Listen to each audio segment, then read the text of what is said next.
दोस्तों नमस्कार। ये है मार्गदर्शन फॉर सिविल सर्विसेज। मैं अनुराग चौधरी।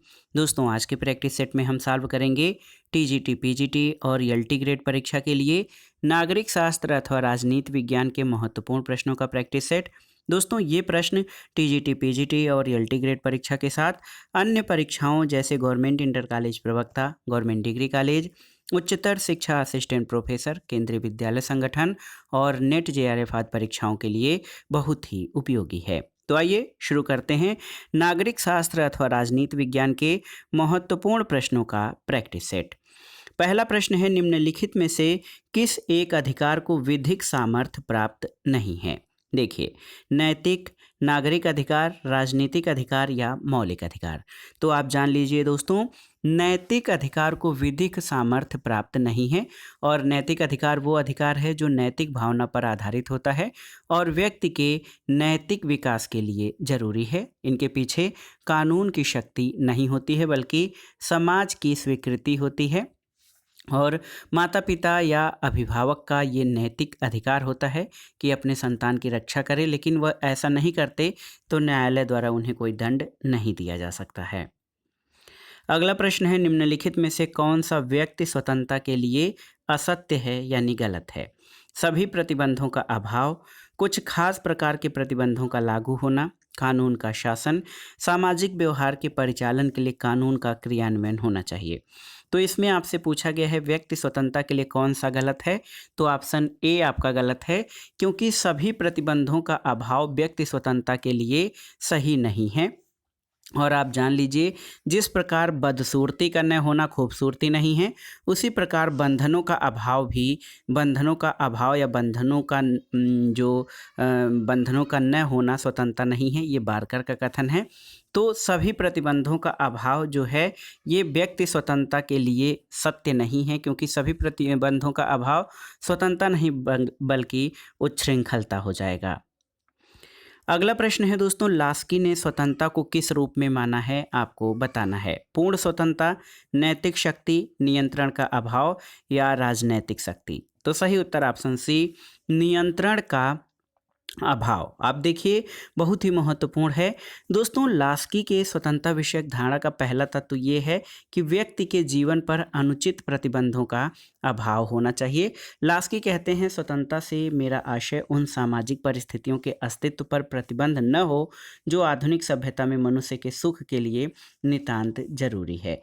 तो कुल मिलाकर अनुचित प्रतिबंधों का अभाव जो है वो लास्की ने उसे स्वतंत्रता माना है। अगला प्रश्न है दोस्तों, एक बहुत ही महत्वपूर्ण कोटेशन है, समानता के प्रति आग्रह ने स्वतंत्रता की आशा को व्यर्थ बना दिया है।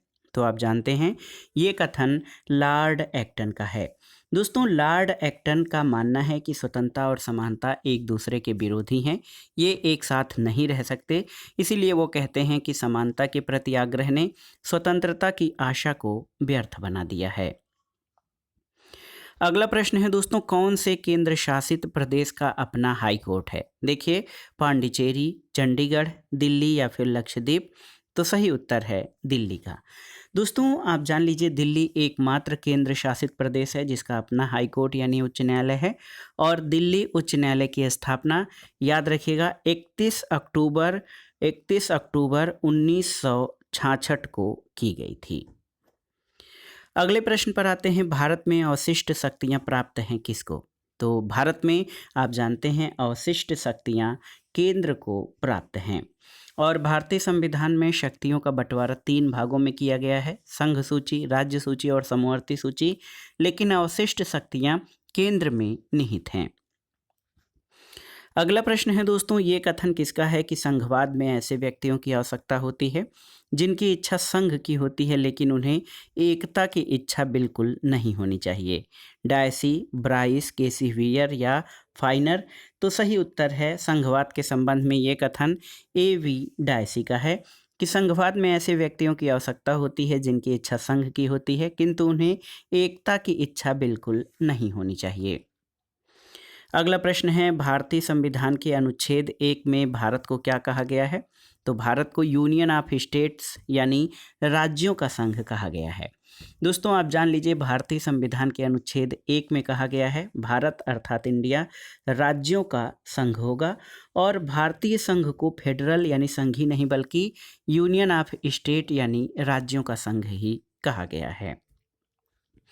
अगला प्रश्न है संघ की सफलता के लिए दिए गए विकल्पों में से कौन सा आवश्यक है? भौगोलिक संलग्नता, हितों की समानता, समुचित संसाधन या ये सभी। तो आप जानते हैं दोस्तों संघ की या किसी संघ की सफलता के लिए भौगोलिक एकजुटता यानी संलग्नता, हितों की समानता और समुचित संसाधन ये सभी आवश्यक हैं। अगला प्रश्न है दोस्तों देखिए कौन संविधान को शक्ति संबंधों की आत्मकथा मानता है? तो संविधान को शक्ति संबंधों की आत्मकथा फाइनर मानता है। ऑप्शन बी आपका सही उत्तर है। और फाइनर के अनुसार राज्य एक मानवीय संघ है जिसमें उसके नागरिकों और संबंधित अंगों के बीच एक सत्ता संबंध का शासन का होता है और ये सत्ता संबंध राजनीतिक संस्थाओं में रहता है। इन मौलिक राजनीतिक संस्थाओं की व्यवस्था ही संविधान है और इसीलिए संविधान शक्ति संबंधों या सत्ता संबंधों की आत्मकथा है। अगला प्रश्न कथन कारण से संबंधित है। कथन है दोस्तों व्यवहार में संसदीय शासन में विधानमंडल कार्यपालिका को नहीं वरन कार्यपालिका विधानमंडल को नियंत्रित करती है और कारण है कि मंत्रिपरिषद विधानमंडल के प्रति सामूहिक रूप से उत्तरदायी होती है। तो आप जान लीजिए संसदीय शासन में कार्यपालिका की शक्तियां मंत्रिपरिषद में होती हैं और यह कार्यपालिका विधायिका या उसके निचले सदन के प्रति उत्तरदायी होती है। लेकिन व्यवहार में देखा जाए तो कार्यपालिका विधायिका को नियंत्रित करती है। इस शासन व्यवस्था में मंत्रिमंडलीय उत्तरदायित्व व्यक्तिगत और सामूहिक दोनों होते हैं और आप जान लीजिए मंत्रिमंडल अपनी नीति के लिए विधानमंडल के प्रति सामूहिक रूप से उत्तरदायी होता है लेकिन कभी कभी विभागीय मामलों में मंत्रिमंडल सामूहिक उत्तरदायित्व को स्वीकार नहीं करता और संबंधित मंत्री ही उत्तरदायी ठहराया जाता है। तो इसमें ऑप्शन बी आपका सही उत्तर हो जाएगा। कथन और कारण दोनों सही हैं लेकिन कारण कथन की सही व्याख्या नहीं करता है। अगला प्रश्न है निम्नलिखित में से किसका विधि के शासन से घनिष्ठ संबंध है? देखिए लिखित संविधान, न्यायिक सर्वोच्चता, शक्तियों का पृथक्करण या सीमित सरकार। तो सही उत्तर है सीमित सरकार। दोस्तों आप जान लीजिए कि विधि के शासन के जो महत्वपूर्ण अर्थ हैं उसमें कोई भी व्यक्ति कानून या विधि से परे नहीं है, बिना अपराध के उसे दंडित नहीं किया जा सकता है और संविधान के सामान्य सिद्धांत न्यायिक निर्णयों के परिणाम होते हैं। तो विधि का शासन जो है ये सीमित सरकार से संबंधित है। अगला प्रश्न है दोस्तों कौन सी सरकार सामूहिक उत्तरदायित्व के सिद्धांत पर कार्य करती है? सामूहिक उत्तरदायित्व तो संसदीय या संसदात्मक शासन व्यवस्था। दोस्तों सामूहिक उत्तरदायित्व का सिद्धांत संसदात्मक शासन व्यवस्था में पाया जाता है और इस शासन व्यवस्था में मंत्रिपरिषद विधायिका के प्रति सामूहिक रूप से उत्तरदायी होती है और भारतीय संविधान के अनुच्छेद 75(3) के तहत मंत्रिपरिषद जो है ये लोकसभा के प्रति सामूहिक रूप से उत्तरदायी होती है। अगला प्रश्न है निम्नलिखित में से कौन सा कथन सही है आपको बताना है। पहला है कि संसदीय सरकार में राष्ट्रीय हितों को दलीय हितों की तुलना में प्राथमिकता दी जाती है। संसदीय सरकार शक्ति पृथक्करण के सिद्धांत पर आधारित होती है। संसदीय सरकार अस्थायी सरकार प्रदान करती है या फिर संसदीय सरकार संकट काल का सामना करने के लिए उपयुक्त नहीं मानी जाती। तो ऑप्शन डी आपका सही उत्तर है।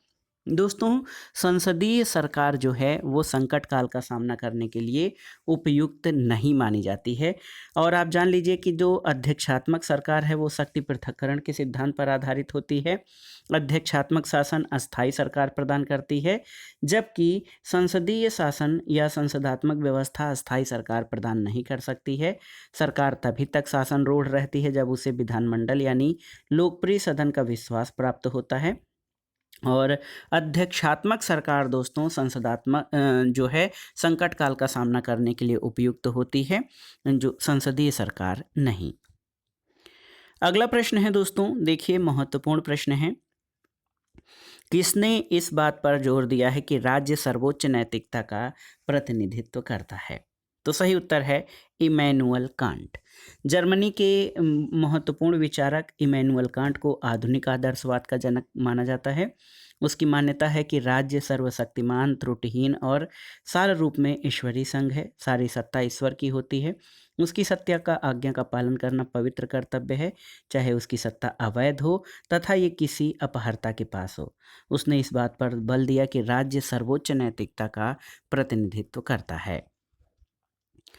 अगला प्रश्न है दोस्तों, राज्य रात्रि प्रहरी के समान कार्य करता है, जिसकी सेवाओं की आवश्यकता जब व्यक्ति का व्यवस्थित अस्तित्व खतरे में होता है तब पड़ती है। राज्य की भूमिका संबंधी ये धारणा परिपुष्ट करती है किसे? तो ये दोस्तों रात्रि प्रहरी राज्य व्यक्तिवाद से संबंधित है। व्यक्तिवाद मानता है कि राज्य का कार्यक्षेत्र नकारात्मक या सुरक्षात्मक कार्यों तक ही सीमित रहना चाहिए और इस सिद्धांत के अनुसार राज्य एक पुलिसमैन की तरह है और इसका कार्य हत्या और डकैती को रोकना और समझौतों को लागू करने के अतिरिक्त और कुछ नहीं है। अगला प्रश्न ये भी बहुत ही महत्वपूर्ण कथन है कि मानव समाज राज्य के माध्यम से संबंधित व्यक्तियों का बालू का ढेर नहीं बल्कि समूहों का ऊर्ध्वगामी पद सोपान है। ये कथन किसका है? तो आप जान लीजिए, ये कथन फिगिस का है। दोस्तों बहुत ही महत्वपूर्ण कथन है। J.N. फिगिस ने बहुलवाद को चर्च के विषय में लागू किया, जिसका विशेष व्यक्तित्व है। उसने ये विचार दिया था कि मानव समाज व्यक्तियों का ढेर नहीं बल्कि जो अपने राज्य के माध्यम से एक दूसरे से जुड़े हों, बल्कि ये समूहों की सोपानिक व्यवस्था है। अगला प्रश्न भी बहुत ही आसान सा प्रश्न है। सेबाइन के अनुसार वह दार्शनिक या विचारक कौन है जिसने सबसे पहले राज्य को वह अर्थ प्रदान किया जो आधुनिक राजनीतिक व्यवहार में उसके साथ जुड़ गया है? तो सही उत्तर है मैकियावेली। दोस्तों मैकियावेली वो प्रथम आधुनिक विचारक है जिसने राज्य को आधुनिक अर्थ दिया है। अगला प्रश्न है दोस्तों, भारतीय संविधान सभा के अध्यक्ष कौन थे? तो विकल्प बताने की ज़रूरत नहीं है, आप जानते हैं। भारतीय संविधान सभा के अध्यक्ष डॉक्टर राजेंद्र प्रसाद थे और ऐसे तो 9 दिसंबर 1946 को संविधान सभा की पहली बैठक हुई थी जिसकी अध्यक्षता डॉक्टर सच्चिदानंद सिन्हा ने की थी, लेकिन ये अस्थायी अध्यक्ष थे। 11 दिसंबर 1946 को डॉक्टर राजेंद्र प्रसाद को अस्थायी अध्यक्ष चुना गया था। अगला प्रश्न है दोस्तों, दिए गए सूची का मिलान करिए और कूटों के आधार से सही उत्तर का चयन कीजिए। देखिए, गोलकनाथ केस ये मौलिक अधिकारों से संबंधित हैं। शमशेर सिंह केस ये राष्ट्रपति के अधिकारों से। मिनर्वा मिल्स केस आप जान लीजिए राज्य के नीति निदेशक सिद्धांतों से। और केशवानंद भारती आधारभूत संरचना के सिद्धांत से संबंधित है। तो यहाँ पर 2, 4, 3, 1 ऑप्शन बी आपका सही उत्तर हो जाएगा। अगला प्रश्न है दोस्तों, देखिए भारतीय संविधान के प्रारूप समिति या ड्राफ्ट कमेटी का सभापति कौन था? तो उत्तर है बाबा साहब डॉक्टर भीमराव अंबेडकर। और प्रारूप समिति का कार्य संविधान सभा की परामर्श शाखा द्वारा तैयार किए गए संविधान का परीक्षण करना था। अगले प्रश्न पर आते हैं दोस्तों, किस संवैधानिक संशोधन अधिनियम के द्वारा सिक्किम को भारतीय राज्य प्रणाली का अभिन्न अंग स्वीकार किया गया था? तो आप जान लीजिए दोस्तों, भारतीय संविधान के 36वें संविधान संशोधन 1975 यानी 1975 के द्वारा। दोस्तों भारतीय संविधान के 36वें संशोधन 1975 के द्वारा सिक्किम को भारतीय संघ का पूर्ण राज्य बनाया गया और ये भारत का 22वां राज्य बना था। अगला प्रश्न है दोस्तों, देखिए महत्वपूर्ण प्रश्न है कि राष्ट्रीय स्वतंत्रता आंदोलन के दौरान ब्रिटिश सरकार द्वारा आहूत गोलमेज सम्मेलनों की श्रृंखला में महात्मा गांधी ने किस गोलमेज सम्मेलन में भाग लिया था? तो उत्तर है मात्र द्वितीय गोलमेज सम्मेलन में। गांधी इरविन समझौते के बाद द्वितीय गोलमेज सम्मेलन 7 सितंबर 1931 से 1 दिसंबर 1931 में कांग्रेस का नेतृत्व लंदन में गांधी जी ने किया था और सांप्रदायिक समस्या पर विवाद के कारण ये जो सम्मेलन था असफल हो गया था। अगला प्रश्न है कि भारतीय संविधान का निर्माण किसने किया था? तो आप जानते हैं भारतीय संविधान का निर्माण एक संविधान सभा द्वारा किया गया था और इस संविधान सभा का निर्माण गठन जुलाई 1946 में किया गया था। संविधान सभा के सदस्यों की कुल संख्या 389 निश्चित की गई थी, जिसमें 292 ब्रिटिश प्रांतों के प्रतिनिधि, 4 चीफ कमिश्नर क्षेत्रों के प्रतिनिधि और 93 देशी रियासतों के प्रतिनिधि थे। अगला प्रश्न है दोस्तों, भारत के किस संविधान संशोधन में संविधान की प्रस्तावना में राष्ट्र की एकता के साथ अखंडता शब्द जोड़ा गया था? तो आप जानते हैं 42वां संविधान संशोधन। दोस्तों 42वां संविधान संशोधन 1976 के द्वारा भारतीय संविधान की प्रस्तावना में समाजवादी, पंथनिरपेक्ष और अखंडता शब्द जोड़े गए थे। अगला प्रश्न है, भारतीय संविधान के अनुच्छेद 356 का क्या महत्व है? तो आप जानते हैं इसके अंतर्गत किसी राज्य में संवैधानिक तंत्र या संवैधानिक मशीनरी विफल होने पर राष्ट्रपति शासन लगाया जाता है। तो भारत के संविधान का अनुच्छेद 356 केंद्र की संघीय सरकार को राज्य में संवैधानिक तंत्र की विफलता या संविधान के स्पष्ट उल्लंघन की दशा में उस राज्य का राज्यपाल सरकार को बर्खास्त कर उस राज्य में राष्ट्रपति शासन लागू करने का अधिकार देता है। अगला प्रश्न है, किस संविधान संशोधन अधिनियम के अंतर्गत भूतपूर्व देशी राजाओं के प्रीवी पर्स को समाप्त कर दिया गया था? आपको बताना है। तो सही उत्तर है 26वां संविधान संशोधन। दोस्तों 26वें संविधान संशोधन अधिनियम के अंतर्गत भूतपूर्व देशी राजाओं के प्रीवी पर्स को समाप्त कर दिया गया और एक विशेष वार्षिक धनराशि को राजभत्ता, निजी कोष या प्रीवी पर्स कहा जाता है। प्रधानमंत्री इंदिरा गांधी ने इस अलोकतांत्रिक व्यवस्था को पूर्णतः स्थगित कर दिया था। अगला प्रश्न है दोस्तों, भारत के प्रतिस्पर्धा आयोग यानी सीसीआई ने किस संगठन का स्थान लिया है? तो आप जान लीजिए, भारत का जो प्रतिस्पर्धा आयोग है इसने दोस्तों जो है एकाधिकार और प्रतिबंधात्मक व्यापार व्यवहार आयोग MRTPC इसका स्थान लिया है। और ये जो राघव समिति की अनुशंसा पर एकाधिकार और अवरोधक व्यापार व्यवहार अधिनियम 1969 MRTPC को निरस्त कर इसके स्थान पर प्रतिस्पर्धा अधिनियम 2002 लाया गया। और इसका जो उद्देश्य था आप जान लीजिए दोस्तों, इसका उद्देश्य स्वस्थ प्रतिस्पर्धा को बढ़ावा देना था। अगला प्रश्न है, नागरिकता प्राप्त करने का निम्नलिखित में से कौन सा साधन है? जन्म, शिक्षा के आधार पर, धन संपत्ति के होने पर या प्रधानमंत्री की कृपा पर? तो आप जान लीजिए नागरिकता जन्म के आधार पर। ऐसे तो अगर जो देखा जाए तो भारतीय संविधान के भाग 2 में दोस्तों आप जान लीजिए कि नागरिकता के विषय में प्रावधान किए गए हैं। नागरिकता अधिनियम 1955 के अंतर्गत जन्म द्वारा, वंश परंपरा द्वारा, पंजीकरण द्वारा, देशीकरण द्वारा, भूमि विस्तार आदि के द्वारा नागरिकता प्राप्त की जा सकती है। तो इसमें जो ऑप्शन ए है जन्म के आधार पर वो आपका सही हो जाएगा। प्रश्न संख्या 30 है, भारतीय संसद में नागरिकता अधिनियम कब पारित किया गया था? तो ये था वर्ष 1955। याद रखिएगा कि भारतीय नागरिकता अधिनियम 1955 में पारित किया गया था। इसके अंतर्गत नागरिकता प्राप्त करने के ढंग के विषय में विस्तृत वर्णन किया गया है। अगला प्रश्न आपसे पूछा गया है कि भारत में किस कारण से शासन जो है वो संघात्मक है?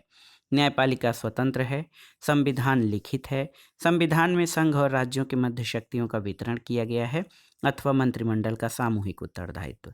तो सही उत्तर ऑप्शन सी हो जाएगा। संविधान में संघ और राज्यों के मध्य शक्तियों का वितरण किया गया है और इसी कारण दोस्तों आप जान लीजिए कि भारत का शासन जो है वो संघात्मक है। अगला प्रश्न है कि संसदीय सरकार में कार्यपालिका की वास्तविक शक्तियां किस में निहित होती हैं? तो सही उत्तर है संसदीय सरकार में कार्यपालिका की वास्तविक शक्तियां जो हैं वो मंत्रिपरिषद में निहित होती हैं। ऑप्शन सी इस प्रश्न का सही उत्तर है। और मंत्रिपरिषद अपनी शक्ति का प्रयोग अपने अधीनस्थ प्राधिकारियों के माध्यम से करता है।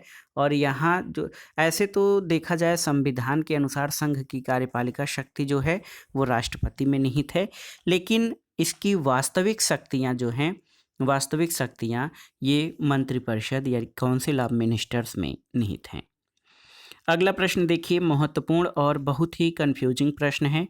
वोट देने या मत देने का अधिकार कैसा है? ऑप्शन देखिए, सामाजिक अधिकार, व्यक्तिगत अधिकार, संवैधानिक अधिकार या विधिक अधिकार। तो आप जान लीजिए दोस्तों इसका उत्तर हर जगह अलग अलग देता है कि संवैधानिक अधिकार है अथवा विधिक अधिकार। तो वोट देने का अधिकार मैं तो यहाँ पर विधिक अधिकार करूँगा कि मत देने का अधिकार जो है वो एक विधिक अधिकार है। आप जान लीजिए बहुत ही महत्वपूर्ण प्रश्न है दोस्तों। ये आप सभी के लिए। और आप जान लीजिए कि संविधान के अनुच्छेद 326 में लोकसभा और राज्य विधानसभाओं के लिए निर्वाचनों के वयस्क मताधिकार के आधार पर होने की बात कही गई है, लेकिन मत देने का अधिकार वैधानिक सीमाओं के अधीन होने के कारण विधिक या कानूनी अधिकार है और सर्वोच्च न्यायालय ने भी इसे विधिक अधिकार माना है। और अभी हाल फिलहाल के निर्णयों में मत देने के अधिकार को संवैधानिक अधिकार भी माना गया है, न कि विधिक अधिकार। तो कोई भी साथी इस प्रश्न का उत्तर सटीक आंसर हमें अपने स्रोत से बताने का जो है कष्ट करेंगे कमेंट बॉक्स में, जिससे अन्य साथी भी इससे लाभान्वित हो सके। क्योंकि मुझे जो मिला है वो पहले से जो मैं जानता था विधिक अधिकार, अब कई जगहों पर इसे संवैधानिक अधिकार भी कहा जा रहा है। अगला प्रश्न है कि भारत में संघ लोक सेवा आयोग और विश्वविद्यालय अनुदान आयोग का गठन क्रमशः किस प्रकार हुआ है। तो जो भारत का जो संघ लोक सेवा आयोग है, यूनियन पब्लिक सर्विस कमीशन, ये अनुच्छेद 315 में इसकी व्यवस्था है। ये एक संवैधानिक संस्था है। जबकि विश्वविद्यालय अनुदान आयोग का जो गठन है विश्वविद्यालय अनुदान आयोग अधिनियम 1956 के तहत किया गया है। इस तरह संविधान लागू होने के बाद कानूनी प्रक्रिया के तहत इसका जो है निर्माण किया गया है, गठन। तो एक तो संविधान और दूसरा अधिनियम यानी विधि द्वारा। तो ऑप्शन सी इस प्रश्न का सही उत्तर है। अगला प्रश्न है दोस्तों, भारत में के संथानम और बोहरा समितियों ने क्रमशः किन विषयों पर अपना प्रतिवेदन प्रस्तुत किया था। तो के संथानम और बोहरा समितियों ने भ्रष्टाचार और अपराधीकरण पर। देखिए ऑप्शन डी इस प्रश्न का सही उत्तर हो जाएगा। एन बोहरा की अध्यक्षता में अक्टूबर 1993 में बोहरा समिति की रिपोर्ट भारत सरकार में प्रस्तुत की गई और इस रिपोर्ट में अपराधीकरण, राजनीति और अपराधियों के बीच तालमेल, राजनेता और नौकरशाही पर अपना प्रतिवेदन दिया। और के संथानम ने जो है के संथानम समिति ने बहुत गहराई में जाकर भारतीय राजनीतिक भ्रष्टाचार की छानबीन की और अपना रिपोर्ट प्रस्तुत किया था। अगले प्रश्न पर आते हैं, मूल अधिकारों को प्रवर्तित करने के लिए कौन रिट जारी कर सकते हैं। तो आप जानते हैं उच्चतम न्यायालय और उच्च न्यायालय दोनों। ऑप्शन डी सही उत्तर हो जाएगा। भारतीय संविधान के अनुच्छेद 32 के अनुसार मूल अधिकारों को प्रवर्तित और संवर्धित करने के लिए उच्चतम न्यायालय 5 प्रकार के रिट जारी करते हैं और इसी तरह अनुच्छेद 226 के अनुसार उच्च न्यायालय को भी रिट जारी करने का अधिकार दिया गया है। अगला प्रश्न है, भारतीय संविधान में सम्मिलित मौलिक अधिकारों की संख्या कितनी है। तो आप जानते हैं भारतीय संविधान में कुल 6 मौलिक अधिकारों का वर्णन किया गया है। और आप जान लीजिए भारतीय संविधान में अनुच्छेद 12 से 35 तक कुल 6 अधिकारों का उल्लेख किया गया है। और पहले मूल संविधान में 7 प्रकार के मूल अधिकार थे, लेकिन 44वें संविधान संशोधन द्वारा एक मूल अधिकार जो संपत्ति का मौलिक अधिकार था उसको मूल अधिकारों की श्रेणी से हटा दिया गया था। अगला प्रश्न है, निम्नलिखित में से कौन एक राज्य के नीति निर्देशक तत्वों में शामिल नहीं है। तो यहाँ पर देखिए पहला ही ऑप्शन, धर्म को अबाध रूप से मानने, आचरण और प्रचार की स्वतंत्रता, ये नीति निर्देशक तत्वों में शामिल नहीं है क्योंकि ये मूल अधिकारों का भाग है। अन्य जो है समान न्याय और निःशुल्क विधिक सहायता, कामगारों के लिए निर्वाह मजदूरी और वनों तथा वन्यजीवों की रक्षा, ये आपके नीति निर्देशक तत्वों में शामिल हैं। अगला प्रश्न है दोस्तों, हमारे संविधान के किस अनुच्छेद में पर्यावरण का संरक्षण और संवर्धन उपबंधित है, आपको बताना है। तो सही उत्तर क्या हो जाएगा दोस्तों। देखिए सही उत्तर आपका हो जाएगा अनुच्छेद 48 क। बहुत ही महत्वपूर्ण प्रश्न है दोस्तों। अनुच्छेद 48 क जो है देखिए आर्टिकल 48 क, और इसके अंतर्गत 48 में जो है 84A में पर्यावरण की सुरक्षा और सुधार जैसे प्रयत्नों के बारे में बात की गई है। तो हमारे संविधान के अनुच्छेद 48 क में दोस्तों पर्यावरण के संरक्षण, सुधार और वनों और वन्य जीवों की सुरक्षा से संबंधित प्रावधान किए गए हैं। अगला प्रश्न है, बहुत ही महत्वपूर्ण है, राजनीति विज्ञान में समूह सिद्धांत के प्रतिपादक कौन थे।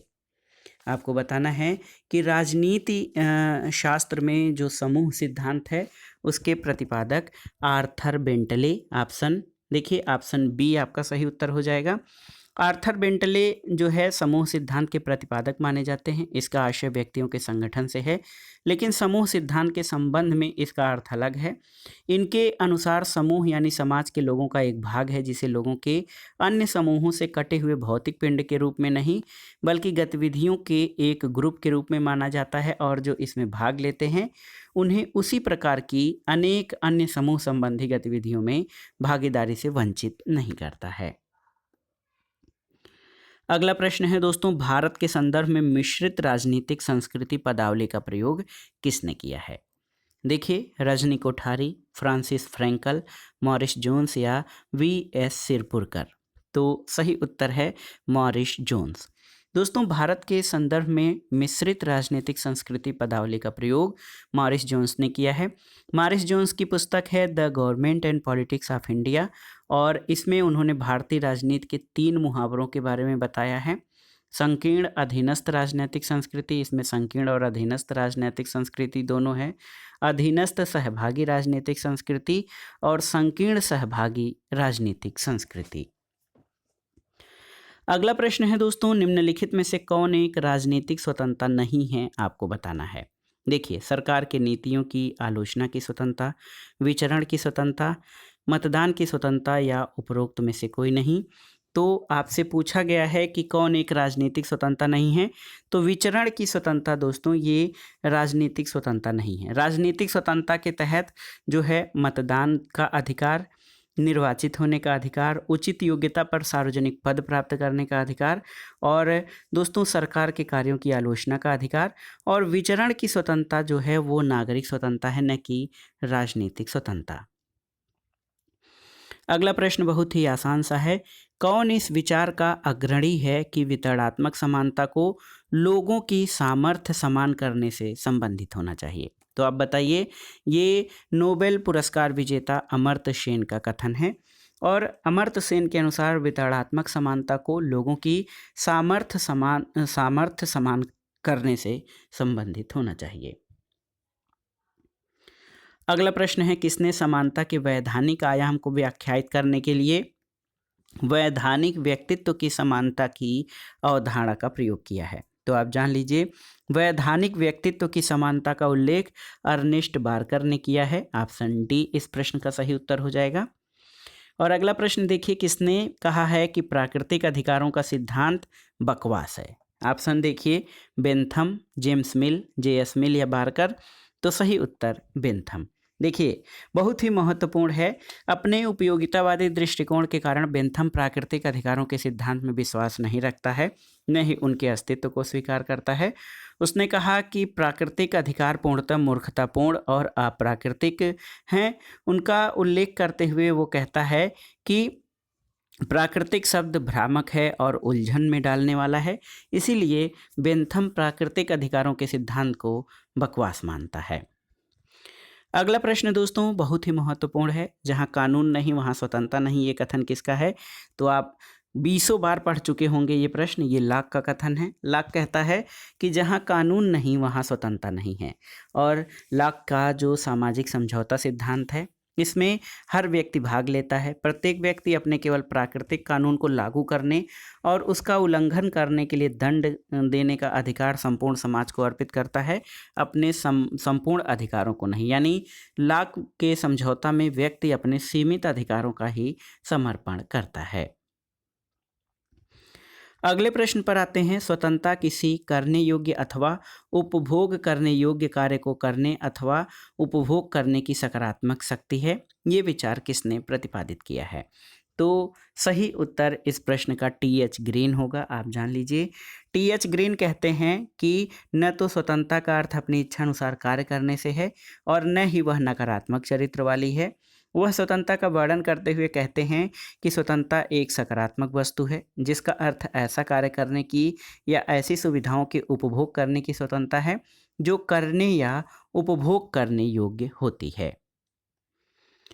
अगला प्रश्न है दोस्तों, एक महत्वपूर्ण कथन है, सतत जागरूकता ही स्वतंत्रता का मूल्य है। ये कथन किसका है?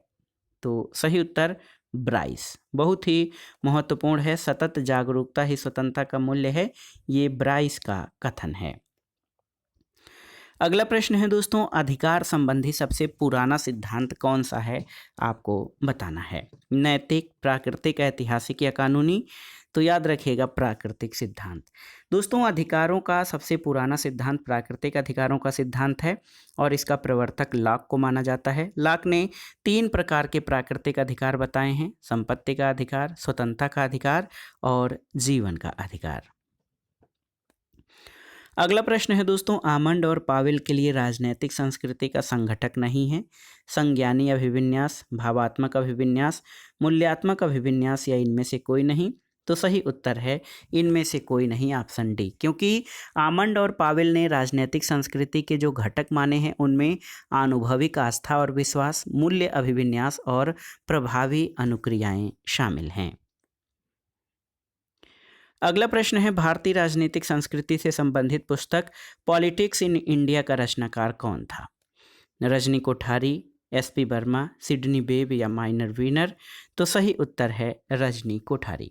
पॉलिटिक्स इन इंडिया पुस्तक रजनी कोठारी की है। इन्होंने अपनी पुस्तक में राजनीतिक संस्कृति का वृहद विश्लेषण किया है। अगला प्रश्न है, किसने कहा है कि नकारात्मक स्वतंत्रता सकारात्मक स्वतंत्रता से उच्च होती है? तो ये कौन कहेगा बताइए? ये जो व्यक्तिवादी विचारक होगा वही कहेगा। और आइजिया बर्लिन नकारात्मक स्वतंत्रता को जो है इसको प्रश्रय देते हुए कहते हैं कि नकारात्मक स्वतंत्रता सकारात्मक स्वतंत्रता से उच्च होती है। बर्लिन का कहना है कि नकारात्मक स्वतंत्रता का सिद्धांत बहुलवाद के अनुरूप है, क्योंकि स्वतंत्रता को अनेक मूल्यों में से एक का दर्जा देता है। अगला प्रश्न है, उदारवाद के विषय में निम्नलिखित में से कौन सा कथन सही नहीं है? तो पहला है, उदारवादी विचार व्यक्तियों की आवश्यकताओं और हितों पर ध्यान केंद्रित करते हैं, न कि समूह अथवा समष्टि के। इसके अलावा आप देखिए कि उदारवादी ऐसे समाज का निर्माण करना चाहते हैं जिसमें प्रत्येक व्यक्ति अपनी क्षमता को पूर्ण रूपेण विकसित तथा समृद्ध करने में सक्षम हो। उदारवादी सार्वभौमवाद में ये विश्वास नहीं करते कि प्रत्येक व्यक्ति की समान नैतिक योग्यता होती है, और उदारवादियों के लिए व्यक्तिगत स्वतंत्रता सर्वाधिक राजनीतिक मूल्य है। तो देखिए ऑप्शन सी इस प्रश्न का जो है सही कथन नहीं है। आप देख सकते हैं, उदारवादियों के लिए व्यक्तिगत स्वतंत्रता वह राजनीतिक मूल्य है जिसके माध्यम से व्यक्ति की क्षमताओं का पूर्ण विकास हो सकता है, लेकिन उदारवादी सार्वभौमवाद में विश्वास नहीं करते कि प्रत्येक व्यक्ति की समान नैतिक योग्यता होती है। अगला प्रश्न है दोस्तों, वस्तुतः समस्त समाजवादियों और साम्यवादियों की जड़ें प्लेटो में विद्यमान हैं, ये टिप्पणी किसने की है? तो सही उत्तर है सी डी मैक्सी। दोस्तों मैक्सी ने कहा है कि वस्तुतः समस्त समाजवादियों और साम्यवादियों की जड़ें प्लेटो में विद्यमान हैं। अगला प्रश्न है, एडम स्मिथ से संबंधित निम्नलिखित कथनों पर विचार कीजिए। पहला है कि वे अहस्तक्षेपवाद के पक्षधर थे किंतु न्यूनतम राज्य के नहीं। उन्होंने शिक्षा, सार्वजनिक स्वास्थ्य और श्रम नियमों में बड़ी संख्या में सरकारी कार्यक्रमों का समर्थन किया था। तो सही उत्तर क्या हो जाएगा? दोस्तों आप जान लीजिए, एडम स्मिथ जो हैं, ये अगर आप देखेंगे तो एडम स्मिथ से स्कॉटिश नीतिवेत्ता, दार्शनिक और राजनीति अर्थशास्त्री थे। इन्हें अर्थशास्त्र का पितामह कहा जाता है। वो अहस्तक्षेपवाद के पक्षधर थे किंतु न्यूनतम राज्य के नहीं, पहला कथन सही है। और उन्होंने शिक्षा, सार्वजनिक स्वास्थ्य और श्रम नियमों में बड़ी संख्या में सरकारी कार्यक्रमों का समर्थन किया था। तो मेरे हिसाब से ये जो 2 है ये सही नहीं होना चाहिए, केवल एक सही होना चाहिए। आप देखिएगा इसके कुछ जगहों पे इसका उत्तर 1 और 2 दोनों सही दिया गया है, लेकिन कंफर्म करिएगा, आप लोग चर्चा करिएगा। अगला प्रश्न है, प्रॉब्लम्स ऑफ लेनिनिज्म नामक पुस्तक के लेखक कौन हैं? तो उत्तर है प्रॉब्लम्स ऑफ लेनिनिज्म पुस्तक स्टालिन के द्वारा लिखी गई है। और स्टालिन लेनिनवाद की समस्याओं के अंतर्गत स्टालिन इस निष्कर्ष पर पहुंचता है कि एक देश में समाजवाद की स्थापना संभव है, भले ही बाकी दुनिया में पूंजीवाद का बोलबाला रहे। अगला प्रश्न है, निम्नलिखित में से कौन सा राजनीतिक व्यवस्था में तीसरा क्षेत्र है? देखिए, राज्य नागरिक समाज, बाजार और मीडिया। तो सही उत्तर है सिविल सोसाइटी। दोस्तों राजनीतिक व्यवस्था का तीसरा क्षेत्र जो है वो नागरिक समाज है। कार्यपालिका, व्यवस्थापिका और न्यायपालिका को लोकतंत्र के 3 प्रमुख स्तंभ माना जाता है और राजनीतिक व्यवस्था में नागरिक समाज को तीसरा क्षेत्र कहा जाता है। अगला प्रश्न है प्रतिरोधों तथा अप्रतिरोधी अंतर्विरोध के बीच किसने अंतर किया है? मार्क्स ने, लेनिन ने, माओ ने या फिर एम.एन. राय ने? तो सही उत्तर है माओ ने। दोस्तों याद रखिएगा प्रतिरोधी तथा अप्रतिरोधी अंतर्विरोध के बीच अंतर माओ ने किया है। माओ के अनुसार साम्यवादी राज्य की स्थापना के साथ संघर्ष समाप्त नहीं होता, वो केवल एक नया रूप ले लेता है और साम्यवाद की स्थापना के बाद भी देश में अंतर्विरोध चलते रहते हैं। एक अंतर्विरोध दूसरे अंतर्विरोध को जन्म देगा और जब पुराने अंतर्विरोध सुलझा लिए जाएंगे तो उनके स्थान पर नए अंतर्विरोध उठ खड़े होते हैं। अगला प्रश्न है साम्यवादी यह प्रतिपादित करते हैं कि समाजवादी राज्य अब तक के शोषकों का शोषण करेगा। इस सिद्धांत के अनुसार कार्य करेगा कि प्रत्येक से उसकी योग्यता के अनुसार और प्रत्येक को उसकी आवश्यकता के अनुसार पूंजीपतियों के विभिन्न गुटों के हितों के लिए लड़े गए युद्ध में भाग नहीं लेगा और उत्पादन तथा वितरण के साधनों का सामाजिकरण करेगा। तो इसमें से चारों कथनों में से कौन से कथन सही हैं? तो प्रश्न है कि साम्यवादी यह प्रतिपादित करते हैं कि दोस्तों साम्यवाद की स्थापना से पहले एक अंतरिम अवस्था आती है जिसमें उत्पादन के भी साधनों पर सामाजिक स्वामित्व स्थापित करके पूंजीवाद के अंतिम अवशेषों को हटाना होता है। ये मार्क्स का समाजवाद कहलाया। इसकी विशेषता सर्वहारा का अधिनायकवाद होता है। पूर्ववर्ती राज्यों के विपरीत इसमें पुराने शोषक वर्ग यानी जो पूंजीपति है उनका उत्पीड़न किया जाएगा, निर्धन शोषित वर्ग का नहीं। और समाजवाद के अंतर्गत प्रत्येक व्यक्ति अपने सामर्थ्य के अनुसार कार्य करेगा और काम के अनुसार पाएगा। तो इस तरह से इसमें कौन कौन से कथन सही होंगे? अब तक के शोषकों का शोषण करेगा और उत्पादन तथा वितरण के साधनों का सामाजिकरण करेगा। तो 1 और 4 इसमें सही कथन होगा।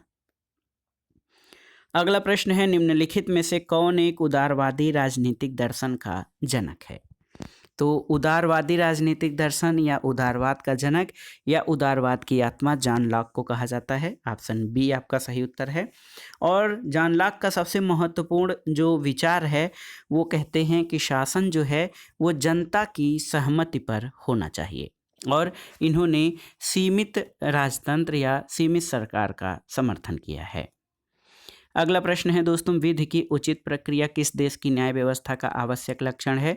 अमेरिका, ब्रिटेन, चीन या पाकिस्तान? तो सही उत्तर है संयुक्त राज्य अमेरिका। दोस्तों विधि की उचित प्रक्रिया प्राकृतिक न्याय के विचार से संबंध रखती है और अमेरिका की न्याय व्यवस्था विधि की उचित प्रक्रिया पर ही निर्भर करती है। बहुत ही महत्वपूर्ण तथ्य है, आप जान लीजिए कि जो विधि की उचित प्रक्रिया का जो सिद्धांत है वो अमेरिका की न्याय व्यवस्था का आवश्यक लक्षण है। अगला प्रश्न और आज के प्रैक्टिस सेट का आखिरी प्रश्न है निम्नलिखित सरकारों की व्यवस्थाओं में दोहरा शासन किसका आवश्यक लक्षण है? आपको बताना है। अध्यक्षीय व्यवस्था, संसदीय व्यवस्था, संघीय व्यवस्था या एकात्मक शासन? तो सही उत्तर है संघीय व्यवस्था। दोस्तों दोहरा शासन का रूप जो है संघीय व्यवस्था में देखने को मिलता है जिसमें एक संघ स्तर पर और दूसरा राज्य स्तर पर होता है। तो याद रखिएगा दोहरा शासन जो है वो संघीय व्यवस्था का आवश्यक लक्षण है। तो दोस्तों ये था आज का प्रैक्टिस सेट।